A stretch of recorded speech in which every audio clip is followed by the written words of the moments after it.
بھارت کی طرف سے مقبوضہ کشمیر کے ریاستی درجے کو ختم کرنے کی مکروہ سازش کے خلاف پاکستانی اور کشمیری کمیونٹی نے پیرس میں آئیفل ٹاور کے مقام پر مظاہرہ کیا۔ اس مظاہرے میں پاکستانی اور کشمیری کمیونٹی کی سیاسی اور مذہبی جماعتوں کے نمائندوں نے بھرپور شرکت کی۔ مظاہرے میں Jammu Kashmir forum France, Tehreek Insaf France, Muslim League Noon France, Peoples Party France, قوف League France, Minhaj ul-Quran France, Awami Tehreek Insaf, international Kashmir Paris forum France, Pashtun organisation France, Jammu Kashmir liberation front France اور پاک فرینڈشپ فیڈریشن یورپ اور دیگر جماعتوں نے شرکت کی۔ پیرس کی فضا مودی دہشت گرد، انڈیا دہشت گرد، ظلم کے ضابطے ہم نہیں مانتے، کشمیری مانگیں گے آزادی، لے کر رہیں گے آزادی، کشمیر کی آزادی تک جنگ رہے گی، جنگ رہے گی، تیرا میرا رشتہ کیا، لا الہ الا اللہ کے نعروں سے گونجتی رہی۔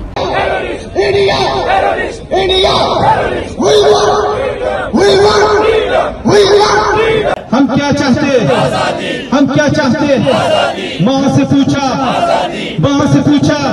مقررین نے خطاب کرتے ہوئے کہا کہ ان مظاہروں کا مقصد بھارت کے غیر آئینی اور مکروہ اقدامات کو دنیا کے سامنے لا کر بھارت کا دہشت گردانہ چہرہ دکھانا ہے اور اقوام عالم کو بتانا ہے کہ گزشتہ 70 سال سے مظلوم کشمیری بھارت کی طرف سے ظلم و بربریت کا شکار ہیں اور مودی کے دور حکومت میں کشمیریوں کی نسل کشی کی جا رہی ہے۔ رپورٹ ناصرہ خان، جذبہ نیوز، پیرس۔ امیگریشن اور تارکین وطن کی خبروں سے باخبر رہنے کے لیے ہمارا یوٹیوب چینل سبسکرائب کریں اور بیل آئیکن کو کلک کریں۔ خوبصورت اسلام آباد کی خوبصورت ترین بحریہ انکلیو میں 3، 4 اور 5 کمروں کے لگژری اپارٹمنٹس۔ دی سینٹریم، آئیکانک لیونگ۔